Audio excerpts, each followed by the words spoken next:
जय हिंद friends, welcome to the daily news analysis 6 सितंबर 2024।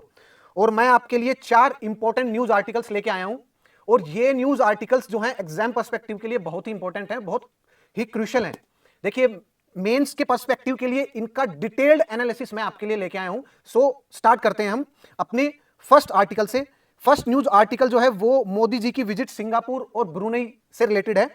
सो उससे स्टार्ट करते हैं। देखिए, अभी मोदी जी आपको पता है कि सिंगापुर और ब्रुनेई की विजिट पे हैं और वहां पर उन्होंने कुछ एमओयू भी साइन किए हैं। और ये जो विजिट है इंडिया की एक्ट ईस्ट पॉलिसी के लिए बहुत ही क्रिटिकल है। और इनफैक्ट मोदी जी ने वहां पर हिंदी में स्पीच देते हुए अपनी एक्ट ईस्ट पॉलिसी के बारे में उन्होंने डिस्कस किया है।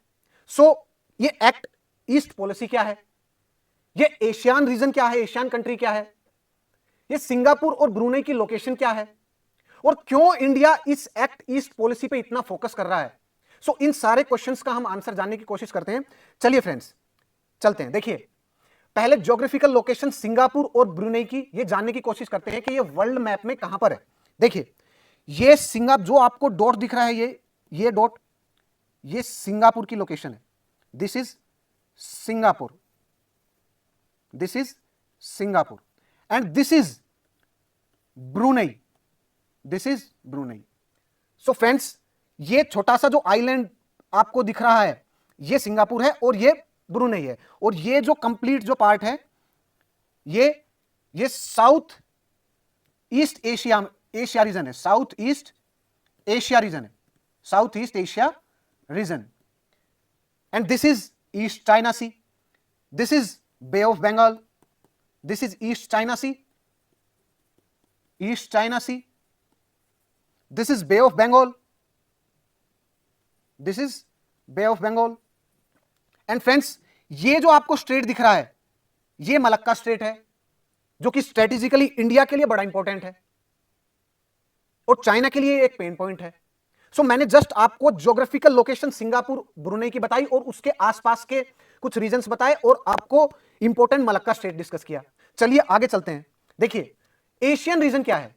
सो उन साउथ ईस्ट एशियन नेशन का एक समूह है, एक कलेक्टिव ऑर्गेनाइजेशन है जिसमें 10 कंट्री हैं, उसको एशियान बोलते हैं। सो एशियान में कौन कौन से कंट्री हैं वो देखते हैं फ्रेंड्स। एशियान में Myanmar, Thailand, Singapore, Cambodia, Indonesia, Malaysia, Vietnam, Laos, Philippines and Brunei, ये जो कंट्री हैं ये एशियान का पार्ट है। और इन कंट्रीज से अपने डिप्लोमेटिकली रिलेशन और इनसे engagement, economic corporation, defence ties और सिक्योरिटी, इन सबको स्ट्रेंथन करने के लिए इंडिया की एक्ट ईस्ट पॉलिसी वर्क कर रही है। Act east policy Asian region पे मेनली फोकस करती है। एंड आगे चलते हैं।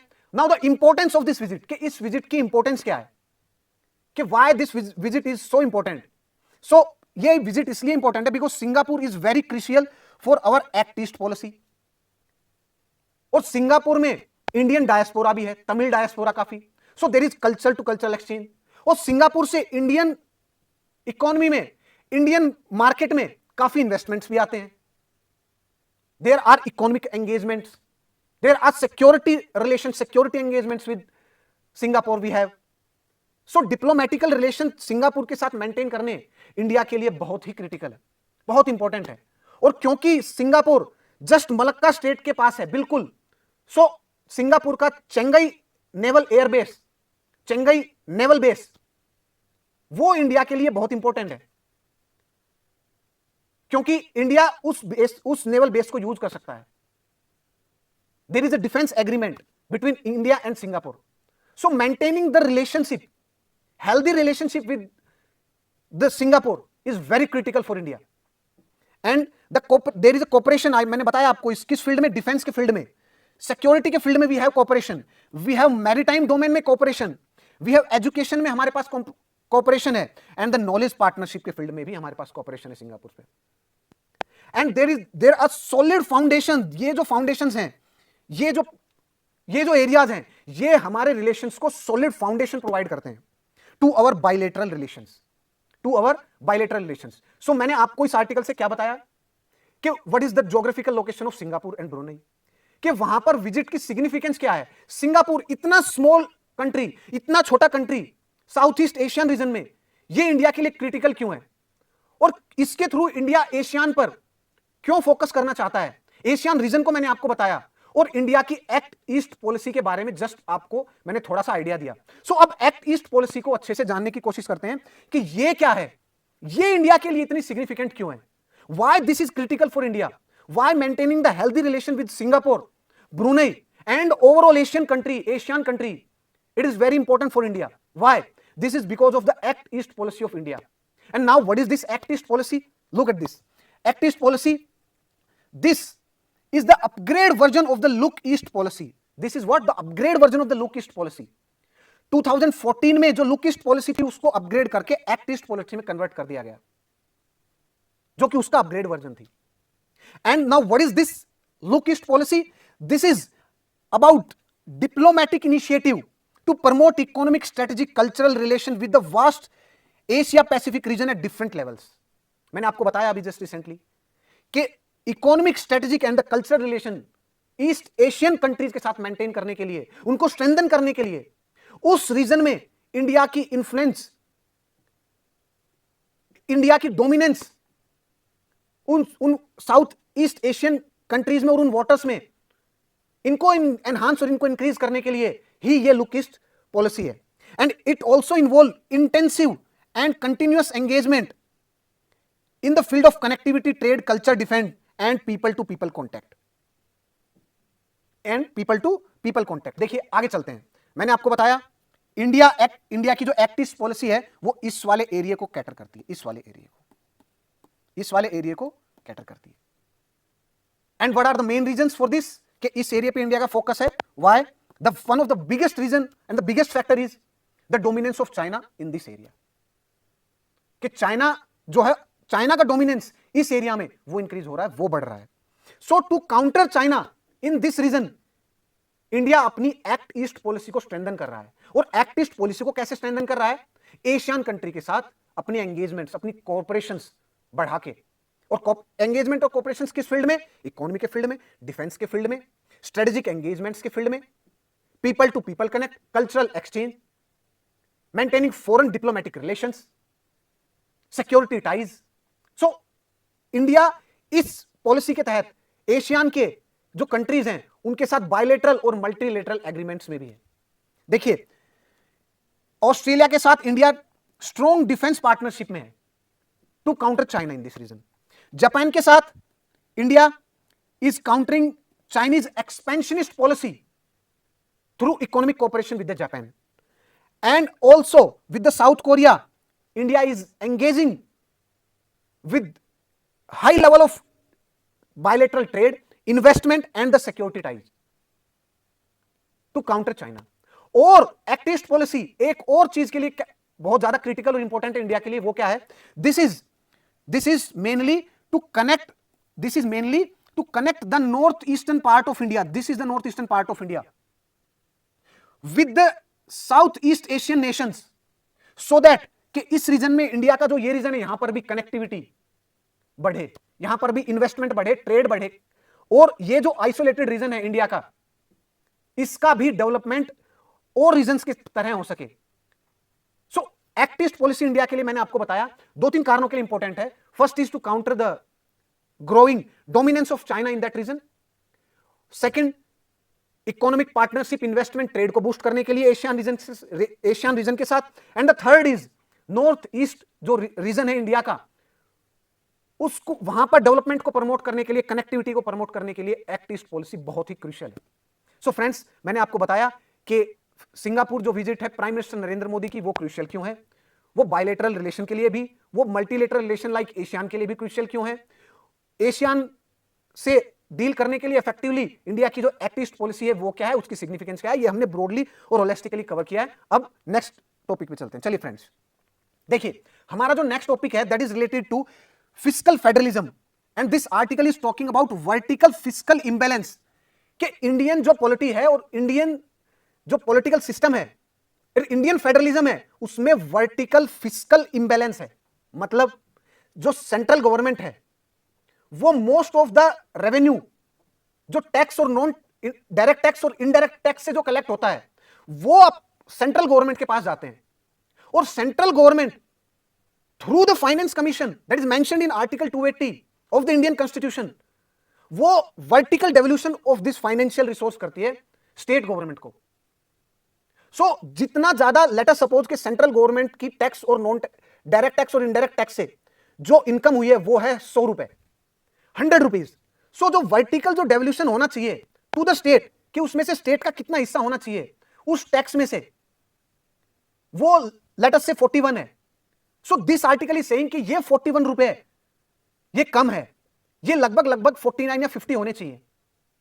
And this is leading to vertical fiscal imbalance, vertical fiscal imbalance. So ये इस आर्टिकल में डील हुआ है related to vertical fiscal imbalance. So इस आर्टिकल को हम ब्रॉड पर्सपेक्टिव से डील करने के लिए पहले बेसिक से जाते हैं कि what is federalism.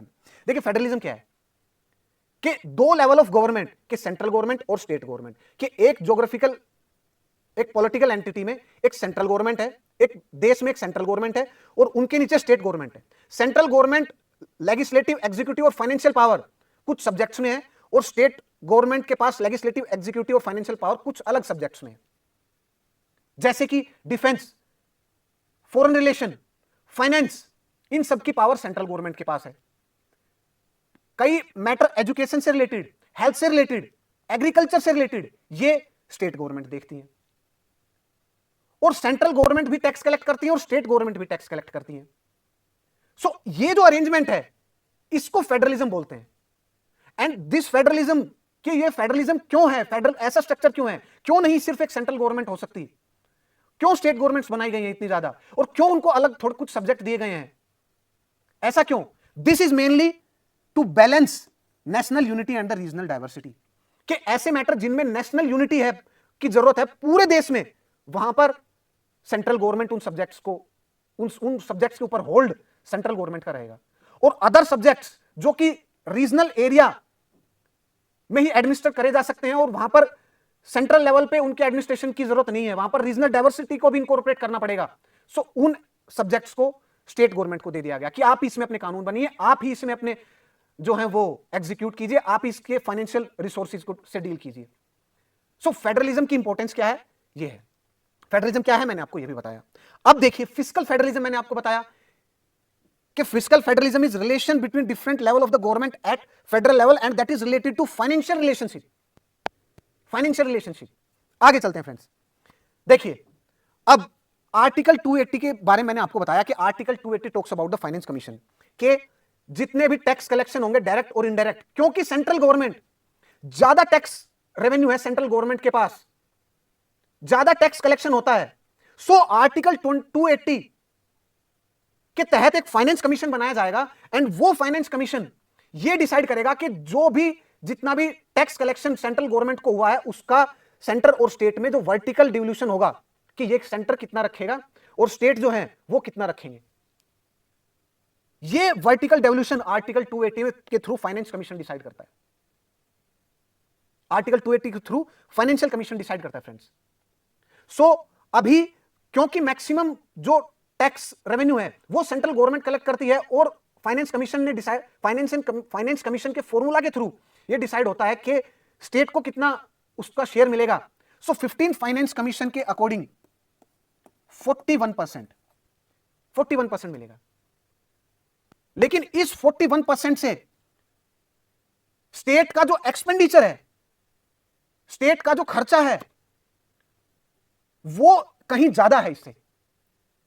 So states क्या करते हैं, स्टेट्स आर्टिकल 275 के अंडर सेंट्रल गवर्नमेंट से ग्रांट इन एड भी लेते हैं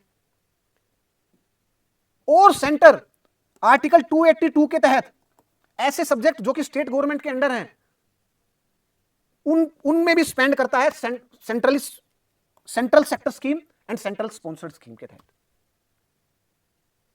सो अब इसमें इश्यू क्या है, मैंने आपको बताया कि जो वर्टिकल डेवल्यूशन है वो कम है, जितना खर्चा स्टेट गवर्नमेंट करते हैं उसके अकॉर्डिंग नहीं है।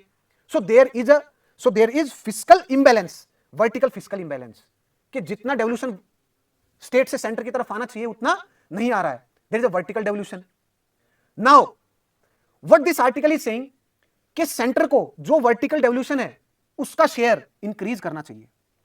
41% से उसको लगभग लगभग ये 49 to 50% तक लेके जाना चाहिए। मतलब सेंट्रल गवर्नमेंट अगर 100 रुपए टैक्स से सेंट्रल गवर्नमेंट की कमाई हो रही है तो लगभग लगभग 50 रुपए स्टेट गवर्नमेंट के लिए वर्टिकली डेवल्यूशन करके उनके अंदर डिस्ट्रीब्यूट कर देना चाहिए। And remember this 50% of vertical devolution should only transfer, कि ये जो वर्टिकल डेवल्यूशन है ये आर्टिकल 280 के तहत फाइनेंस कमीशन के थ्रू होना चाहिए। आर्टिकल 280 के तहत फाइनेंस कमीशन के तहत होना चाहिए। And this transfer, because this transfer is unconditional, therefore this should be 49 to 50%। And जो ये अदर ट्रांसफर हैं ये तो कंडीशनल होते हैं, इनमें कंडीशंस होती हैं। सेंटर स्टेट के ऊपर कंडीशन पुट करके ये जो ट्रांसफर्स करते हैं। So this article is saying कि ये वाला जो पोर्शन है आर्टिकल 280 के थ्रू फाइनेंस कमीशन जो वर्टिकल डेवल्यूशन के लिए बोलता है, इस डेवल्यूशन को 50 करा जाना चाहिए, एग्रीगेट को नहीं, इस वाले डेवल्यूशन को, सिर्फ इस वाले डेवल्यूशन को आर्टिकल 280 के तहत जो वर्टिकल डेवल्यूशन हो रहा है उसको 50% करा जाना चाहिए। तब जाकर के फाइनेंशियल हेल्थ जो है स्टेट्स की वो सुधरेंगी। चलिए फ्रेंड्स आगे चलते हैं। देखिए this is vertical fiscal imbalance, जो मैंने आपको बताया इस आर्टिकल में बात हुई है। नाउ इस आर्टिकल में एक टेबल है और ये टेबल को एक बार देखते हैं ये क्या है। इस टेबल में vertical financial imbalance index devolution को डिपिक्ट किया है। और जब ये if now how this article is calculating about this, देखिए कि स्टेट का रेवेन्यू कितना है उनके टैक्सेस के थ्रू, जैसे कि उनके लिकर के ऊपर टैक्स, एग्रीकल्चर टैक्स कोई स्टेट लेता नहीं है बट अगर कोई है तो वो, सो स्टेट के जो टैक्सेस हैं प्लस यूनियन का जो डेवल्यूशन है vertical devolution, union vertical devolution divided by total expenditure, divided by total expenditure, divided by total expenditure, इस फॉर्मूले के तहत ये कैलकुलेट किया है। और ये वीडीआई क्या कैलकुलेट कर रहा है कि अगर ये इंक्रीज हो रहा है तो इसका मतलब कि वर्टिकल इंबैलेंस बढ़ रहा है। देखिए इंक्रीज हो रहा है 2015-16 के बाद से 22-23 तक वर्टिकल डेवल्यूशन इंक्रीज ही हुआ है। इसका मतलब कि जितना वर्टिकल डेवल्यूशन होना चाहिए था उतना नहीं हो रहा है और स्टेट की फाइनेंशियल हेल्थ इसी कारण उनके खर्चे ज्यादा हैं इसलिए बिगड़ रही है। So now the 15 finance commission ने 41% डेवल्यूशन के लिए बोला जो कि कम है। And now what we require is 48.94%. This should be the vertical devolution, and this vertical devolution should be the component of article 28, article 280 finance commission वाला। ये वर्टिकल डेवल्यूशन होना चाहिए, एग्रीगेट नहीं, एग्रीगेट नहीं। ठीक है फ्रेंड्स, आपको समझ में आया आर्टिकल। और इसका सॉल्यूशन मैंने आपको बताया कि 49% इसको इंक्रीज करिए वर्टिकल डेवल्यूशन को। सो फ्रेंड्स इस वाले आर्टिकल को हमने ठीक से डील किया, होलिस्टिकली डील किया। और मैंने आपको क्या क्या चीजें बताई कि what is the meaning of term federalism, ये फिस्कल फेडरलिज्म क्या होता है, और ये what is the term called vertical fiscal imbalance, ये वर्टिकल फिस्कल इंबैलेंस क्या है, इसका इंडेक्स क्या है और उससे क्या इन्फ्रेंस निकाला जा रहा है, और क्या हमें इस इंडेक्स से क्या गवर्नमेंट्स सीख सकती हैं। सो मैंने आपको ये सारी चीजों के लिए ब्रॉड डिस्कस किया। सो आगे चलते हैं फ्रेंड्स। देखिए अगला जो आर्टिकल है वो है क्रिटिकल मिनरल मिशन। इंडिया के जो क्रिटिकल मिनरल मिशन है उससे रिलेटेड है। Now what is this article is all about कि इंडिया ने रिसेंटली बजट, यूनियन बजट 2024 और 25 में क्रिटिकल मिनरल मिशन को लॉन्च किया है, क्रिटिकल मिनरल मिशन को लॉन्च किया है।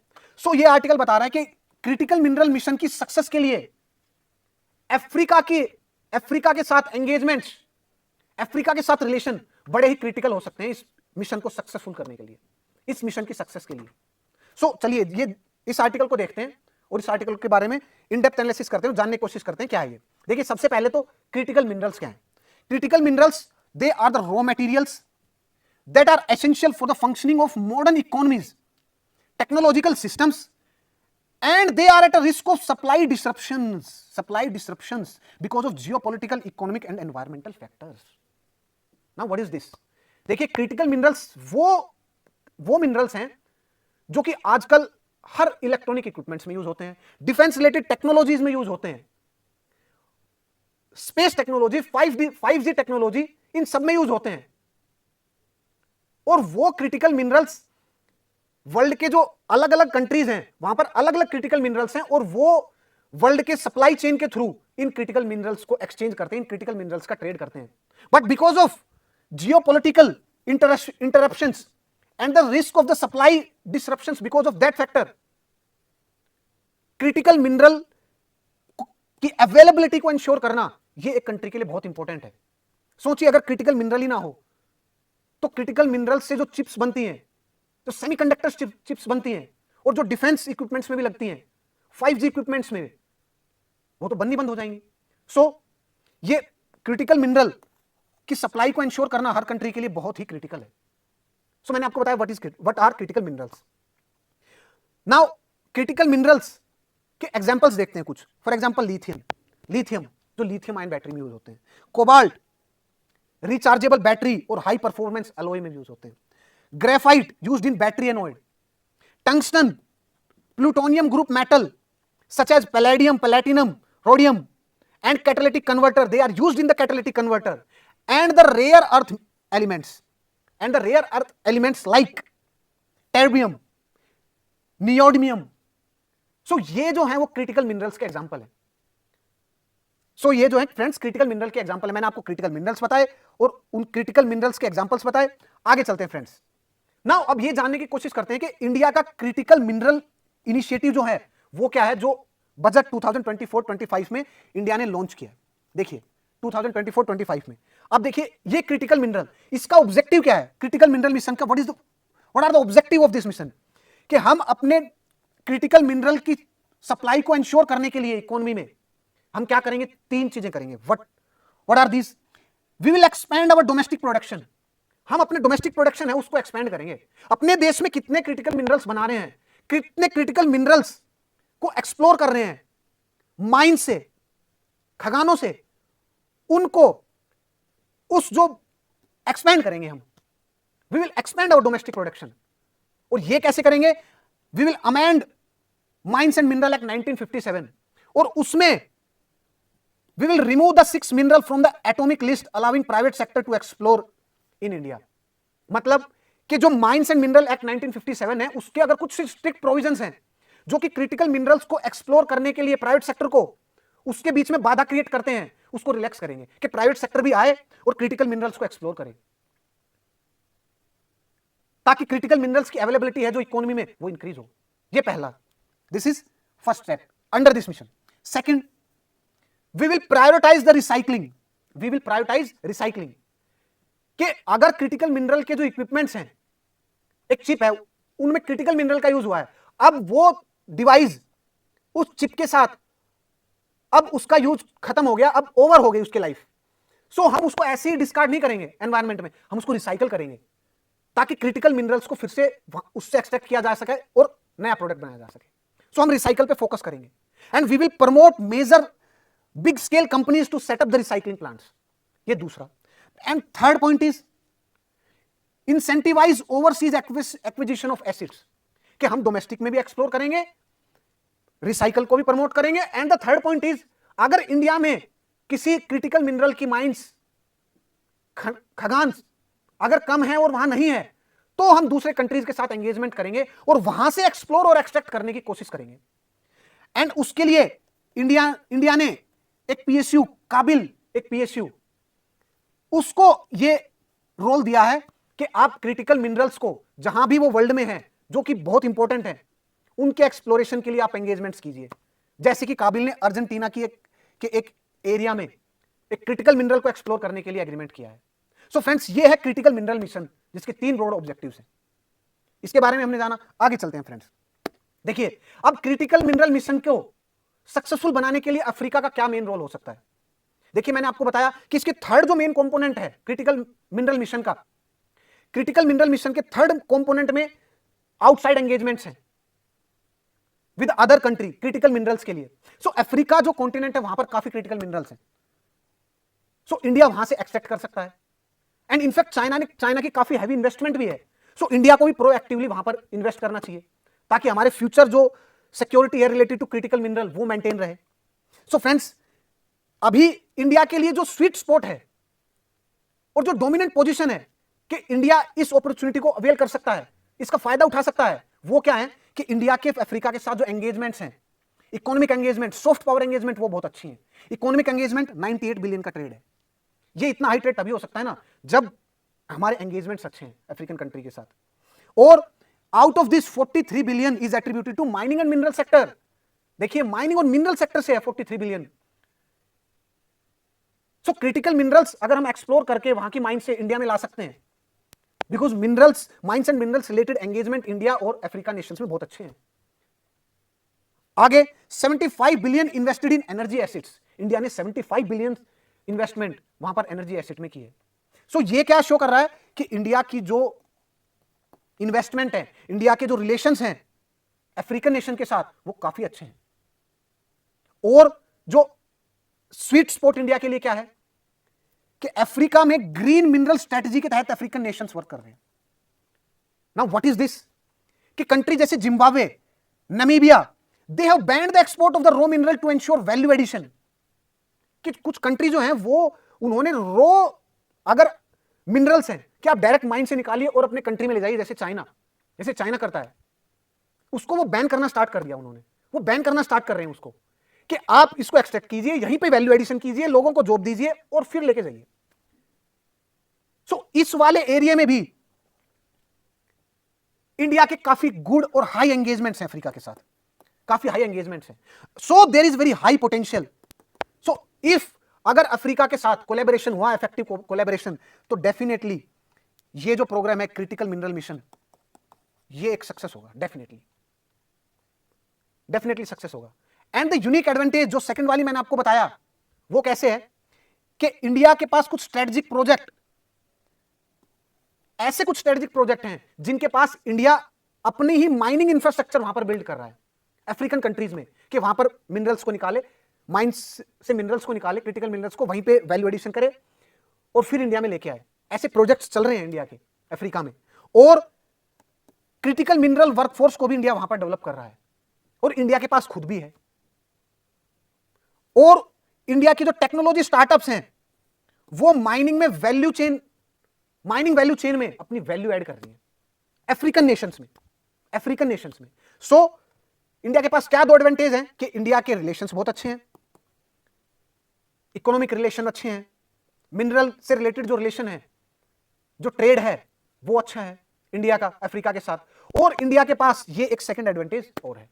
सो ये सारे कंट्रीब्यूट कर सकते हैं इस मिनरल मिशन की सक्सेस में, क्रिटिकल मिनरल मिशन की सक्सेस में। सो फ्रेंड, ये आर्टिकल को हमने होलिस्टिकली डील किया। अब आगे चलते हैं। अब next article is related to income inequality. देखिए, there is a report, employment and social outlook that is release by international labour organisation. ये जो रिपोर्ट है एम्प्लॉयमेंट एंड सोशल आउटलुक, ये इंटरनेशनल लेबर ऑर्गेनाइजेशन ILO के द्वारा release करी जाती है। सो इसमें जो कुछ फैक्ट्स आए हैं वो देखिए, वो थोड़े से शॉकिंग। वो क्या है? There is a 1.6% drop in the global labour income के लेबर इनकम में 1.6% ड्रॉप हुआ है बिटवीन 2004 टू 2024 कि लेबर जो सेगमेंट है उनकी इनकम पहले जितनी थी, इस सेगमेंट में 1.6% उसमें ड्रॉप हुआ है। Now why this is a concerning point? ये कंसर्निंग पॉइंट इसलिए है क्योंकि ये फिगर आपको दिख छोटी रही है, लेकिन जो एक्चुअल जो लॉस हुआ है लेबर वेज का, लेबर्स को, वो कितना हुआ है in dollars? 2.4 trillion. This is a good amount, this is a very good amount. India की जो इकोनॉमी है वो लगभग 3 ट्रिलियन है डॉलर, 3 ट्रिलियन, 3 से थोड़ी सी ज्यादा ही है। अब देखिए, सो ये सिग्निफिकेंट ड्रॉप है, एंड ये तो लेबर की इनकम में ड्रॉप है, बट हम जानते हैं कि वर्ल्ड का जो जीडीपी है वो इंक्रीज हो रहा है और लेबर की इनकम डिक्रीज हो रही है। सो इसका मतलब क्या है कि कोई ना कोई ज्यादा कमा रहा है, किसी के पास ज्यादा रिसोर्सेज जा रहे हैं, ज्यादा पैसे जा रहे हैं। सो इसका मतलब क्या? Inequality is increasing, poor is getting more poor and rich are getting more richer. So ये रिपोर्ट ये दर्शा रही है that there is increase in the income inequality, और ये स्टडी क्या हाईलाइट कर रही है कि not just increase in income inequality in general, but जब हम स्पेसिफिकली देखें तो जो विमेन्स की जो इनकम है वो और भी ज्यादा डिक्रीज हो रही है कंपेयर टू मैन।